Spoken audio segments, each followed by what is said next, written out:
Last time there was an impeachment proceeding in the House, Newt Gingrich was the Speaker of the House. He's a Fox News contributor and writes a free newsletter available at gingrich360.com. He joins us right now. Newt, good morning to you. Good morning. Clearly, the president thinks that by releasing this transcript is going to exonerate him. But Fox News has learned there are a few words in it, according to a senior administration official, that will raise eyebrows, but it's not as big as the Democrats have suggested. What do you make of all of this? Well, look, I think in the long run, historians will think that this is the theater of the absurd. The president, by the way, gave an extraordinary, historic speech on religion and religious freedom yesterday. People I know who care deeply about that topic think it's one of the most historic speeches given by any modern president on the issue of religious liberty and God. And yet he's surrounded basically by a Democratic Party which has lost its mind. Nancy Pelosi, think about what you're watching. This is the infantile stage of liberalism, which was also matched yesterday by a 16-year-old addressing the United Nations as though she knew something. Nancy Pelosi hasn't seen the transcript, hasn't interviewed the whistleblower, has no new information, and furthermore, when she starts an investigation into Ukraine, the person that's going to get clobbered is Joe Biden. If you look at Hunter Biden, his son, both in China and in Ukraine, what you're looking at is a case study in corruption. And so Nancy Pelosi should have announced an investigation. She said nobody's above the law. Well, does that include the front runner in her own party? Because if you look at what's happened, notice what the argument is. The president says, gosh, to a brand new anti-corruption reformer, which is what they have now in Ukraine, a comedian who won the race because people are so sick of the corruption. And the president says, you know, this was all being handled by the corrupt system you just beat. Why don't you check and see what happened? Now, he didn't say go make something up, but in fact, is it true that Hunter Biden's company was engaged in corrupt behavior? Is it true, for example, in China, that there's a whole weird pattern of billions of dollars happens to go to the vice president's son, who has zero skill at what he's getting? I mean, if his name had been Hunter Smith, he would have gotten no money at all. Mm-hmm. So I think what Pelosi's doing is opening up a can of worms, and the largest worms are going to be Hunter and Joe Biden, not Donald Trump. What I don't understand is, Mr. Speaker, you know politics better than anybody I know. She had her win. She got the president to release the transcript, got the whistleblower complaint forward. She didn't have to do the 5 o'clock press conference, which was nothing but symbolism because there is no vote. What's she thinking? Look, I think what happens, and I've been in this situation, so at one level I'm sympathetic to the psychological dynamic. All of her hard left gets together in a room and starts chanting. And they're all chanting, impeach now, impeach now, impeach now. She walks in the same room and they go, look, now you finally have proof. Now, they actually don't have anything. They haven't seen the transcript.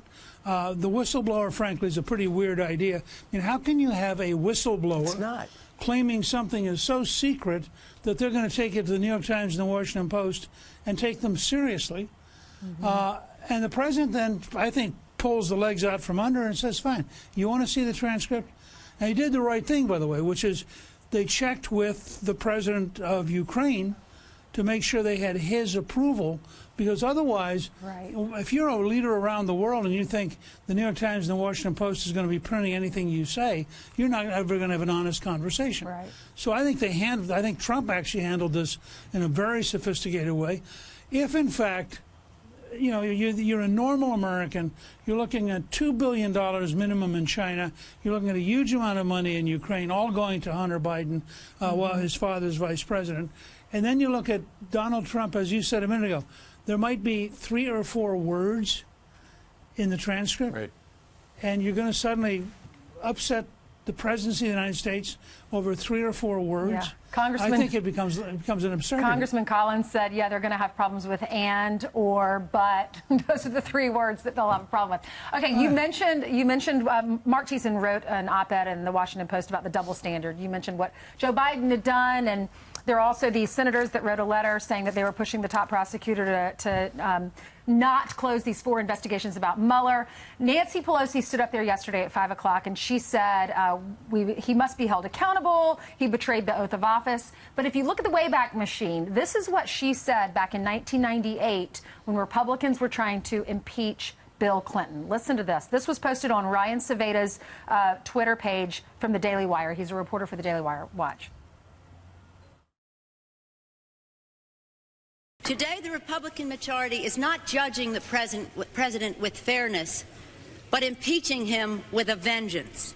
In the investigation of the president, fundamental principles which Americans hold dear, privacy, fairness, checks and balances, have been seriously violated. And why?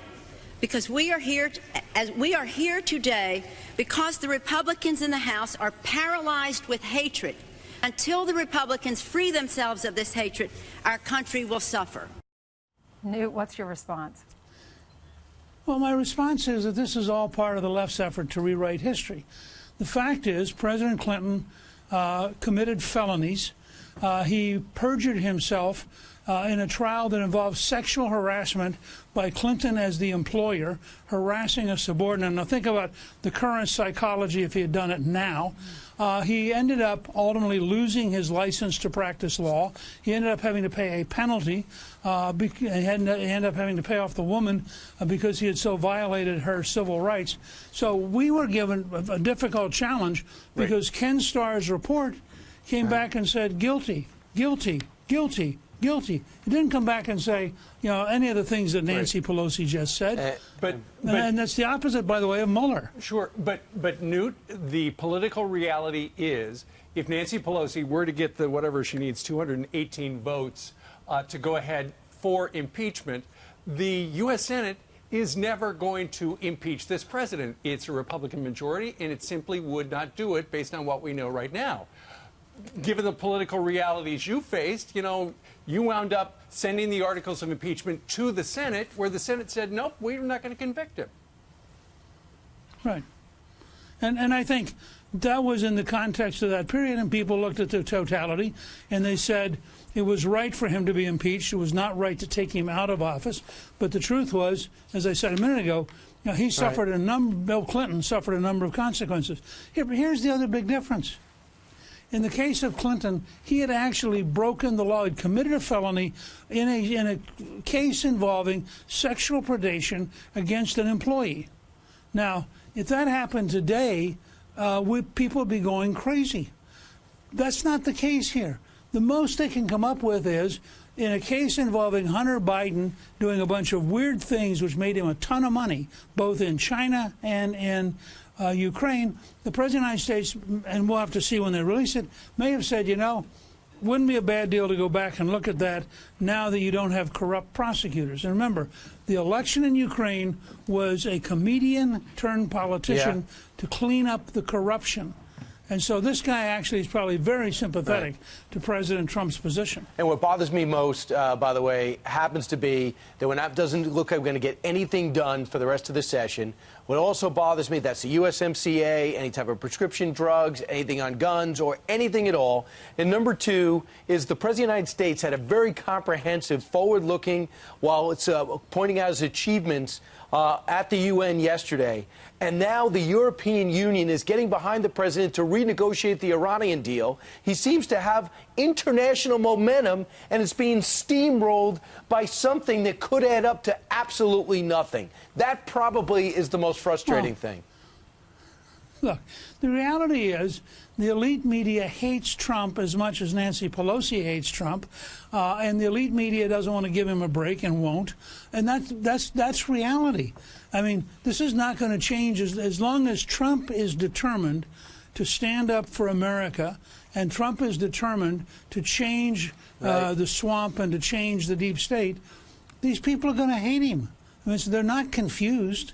Their very way of life is being threatened. But they're not going to hate. The New York Times gets up every morning, and the New York Times gets up every morning and says, "I know Trump did something terrible. I wonder what it is." Right, and they define it. Meanwhile, I know something's great. Inside the Contract with America, the 25th anniversary debuts tomorrow on Fox Nation.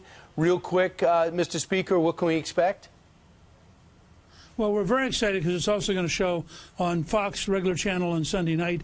It's a special that really carries you through what we did and how we did it to gain control of the House for the first time in 40 years, and how we rallied the American people and represented their values in a very positive campaign involving big ideas. I'm very excited by the special that'll be on Sunday night. And I never forget how Chris Farley portrayed you in SNL. That is also fantastic. Newt Gingrich, thanks so much. We'll watch. It can be downloaded on Fox Nation now, too.